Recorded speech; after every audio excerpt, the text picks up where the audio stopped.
축산, 검협전.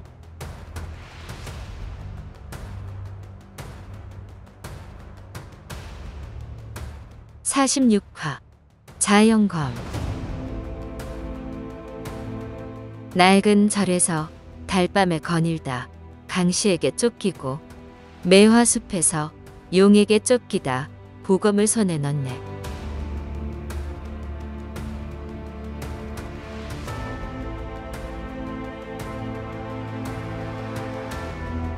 그만 사형은? 용은? 다 어디로 간 거야? 내가 왜 물웅덩이에 누워있지? 간간히 꽃잎이 흩날리는 가운데 바위 틈새로 햇살이 쏟아져 들어왔다. 이리저리 둘러보니 이곳은 너비가 일장 남짓인 바위 틈새 공간이었다. 한동안 머릿속이 복잡했으나 불현듯 어제 적성자가 자신을 이곳에 데려왔고 밤새도록 백골 강씨와 싸우고 자줏빛 용에게 쫓겼던 일이 생각났다. 마지막으로 바위 틈새에 들어가자마자 새하얀 괴물과 부딪혀 기절한 것까지 기억났다. 전부 다 꿈은 아닐 터인데 어디까지가 꿈이고 어디까지가 생시인지 알 수가 없었다. 혹시 용이 밖에 있을까봐 나갈 엄두가 나지 않았다. 일단 천천히 일어나는데 온몸이 쿡쿡 쑤셨다. 작은 물웅덩이에 엎어졌던 터라 위도씩 푹 젖어 축축했다. 아무 기척이 없어 살그머니 밖을 내다보니 해가 중천이었다. 물총새들이 매화나무 가지에 앉아 지저귀니 적막한 깊은 산에 들리는 것이라고는 물소리와 새소리뿐이었다.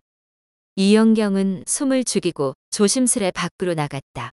온 산에 매화가 만개해 향기로운 꽃내음이 코를 찔렀다. 간간히 나뭇가지가 흔들릴 만큼 샘바람이 불면 꽃송이가 우수수 흩날려 꿈을 꾸는 것처럼 황홀했다. 한낮의 매화숲은 또 다른 절경이었다.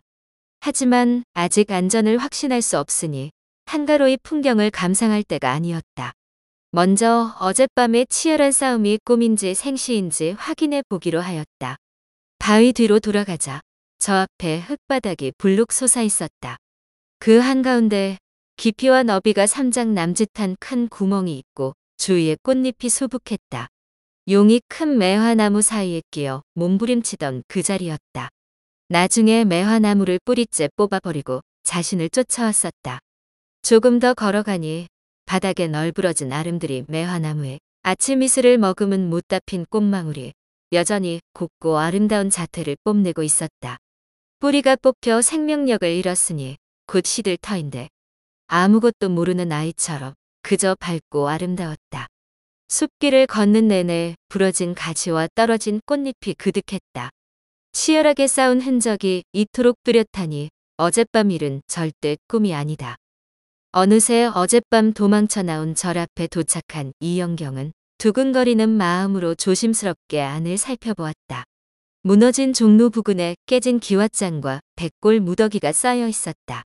날카로운 이빨에 입을 쩍 벌린 흉측한 해골을 보는 순간 등골이 오싹하고 식은땀이 흘렀다. 더 이상 살펴볼 엄두가 나지 않아 바로 돌아서 도망쳤다. 밤이 되면 또 요괴가 출몰할지도 모르는데 그 망할 도인이 언제 돌아올지 알 수 없고 이쪽은 길을 전혀 모르니 떠날 수도 없고 그렇다고 이 깊은 산 흉흉한 절에 있을 수도 없고 대체 어쩌면 좋지? 생각할수록 서글퍼져 다시 매화숲으로 달려가 엉엉 울었다. 한참 울었더니 배가 고파 남은 하수오로 허기를 채우려고 품을 뒤적였다.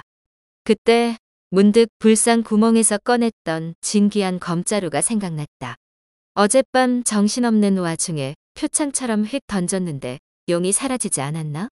틀림없이 검자루 덕분일 것이다. 그 신묘하고 귀한 검자루를 얻자마자 잃었다고 생각하니 너무 아쉬웠다. 이영경은 배고픈 것도 있고 새하얀 괴물과 마주쳤던 바위로 뛰어갔다. 거의 도착할 무렵 자주색 빗줄기가 번쩍이는 것이 보였다. 용이 있는 줄 알고 깜짝 놀라 전력을 다해 다시 도망쳤다. 한데 한참을 달리도록 쫓아오는 기색이 없었다. 이대로 포기하기에 아쉬워 살금살금 바위 쪽으로 돌아갔는데 여전히 자줏빛 광채가 눈부시게 빛나고 있었다. 용기 백배하여 조금 더 가까이 다가갔다. 놀랍게도 장검 한 자루가 자줏빛을 뿜어내고 있었다. 검자루 모양이 어제 던진 것과 똑같고 검날 끝에 자영이라는 두 글자가 새겨져 있었다. 검자루뿐이었는데 어떻게 온전한 장검이 됐지? 의아해하며 검을 집어들었는데 손에 착 감기는 느낌이 너무 좋았다. 내친 김에 한번 휙 휘둘렀는데 자줏빛 검광이 십장 남짓 뻗어나갔다. 화들짝 놀라 하마터면 검을 놓칠 뻔했다. 볼수록 신기해 다시 시험해 보았다. 검을 휘두를 때마다 눈부신 자줏빛 검광이 십장 밖까지 길게 뻗어나갔다. 문득 어젯밤 검자루를 던졌을 때 번쩍이던 빗줄기가 떠올랐다. 그 순간 검자루가 용을 불러들인 것이 틀림없다. 그랬구나. 어젯밤 나무 상자에서 나온 자줏빛 용이 바로 이 검날이었어. 그렇지 않아도 무기가 필요하던 차에 신묘한 보검이 손에 들어오자 절로 용기가 샘솟았다. 이런 보검이라면 깊은 산에서 맹수나 요괴를 만나도 전혀 무섭지 않을 것 같았다. 하지만 기쁨만큼 두려움도 컸다. 만에 하나 어젯밤처럼 난폭한 용으로 돌변하면 나 혼자 감당할 수 있을까? 그런데 왜 검집이 보이지 않을까? 명검의 장인 간장과 막야가 만든 보검처럼 애초에 검집이 없었을까? 정말 그렇다면 너무나 아쉬운 일이다. 검을 만들고 설마 검집을 안 만들었겠어? 온 산을 다 뒤져서라도 찾아보자. 어쩌면 보고도 그냥 지나쳤을지 몰라. 지금은 헌한 대낮이고 수중에 보검도 있으니 요괴가 나와도 걱정할 것 하나 없어. 이영경이 검집을 찾으러 어제 지나온 길을 되짚어가다가 쓰러진 매화나무 근처까지 갔다. 매화나무를 막 지나치려는데 갑자기 손에 쥐고 있던 검이 부르르 진동했다. 뒤를 돌아보니 매화나무 가지 사이로 무언가가 반짝거렸다. 검집이 갈라진 가지 사이에 단단히 박혀 있었다. 이영경이 검을 휘둘러 단숨에 가지를 잘라버리자 검집이 툭 떨어졌다. 여기에 검을 꽂으니 제 짝처럼 한치의 오차도 없이 딱 들어맞았다. 이영경은 기쁨을 주체할 수 없었다. 쇳물을 곁들여 남은 하수오를 반쯤 먹고 당장 검법 수련을 시작했다. 햇살 아래 검을 휘두르니 눈부신 자줏빛이 황홀하기까지 하였다. 수련을 하며 제대로 몸을 움직이고 나니 쑤시던 몸이 거의 풀렸다.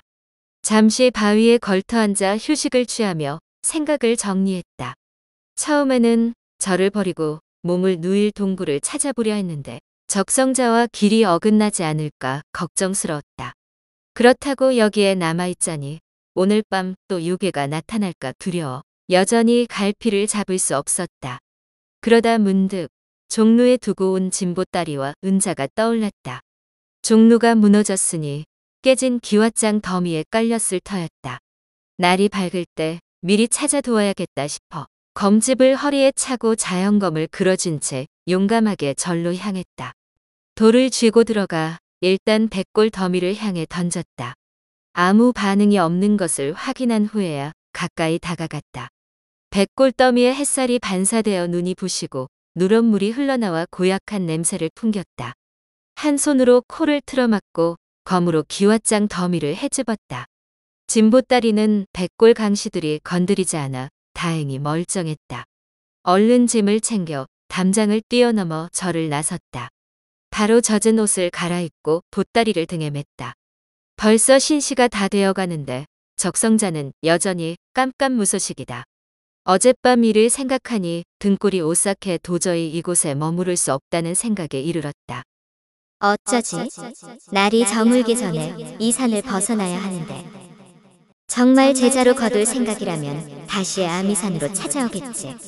요괴 때문에 어쩔 수 없이 떠나는 것이니 뭐라 하지는 않을 거야. 다행히 은자가 있으니 일단 산을 내려가서 돌아갈 방법을 찾아보자. 그러고는 해의 위치로 방향을 가늠하며 산을 내려갔다. 하지만 수백 리에 걸쳐 수많은 산봉우리가 겹겹이 둘러싸인 첩첩산중이고 길이 낯설다 보니 이 봉우리 저 봉우리 오르내리기를 수차례 반복했다. 길을 잘못 들었다 싶으면 해와 바람의 방향을 따져가며 원래 자리로 돌아가 다시 시작했다.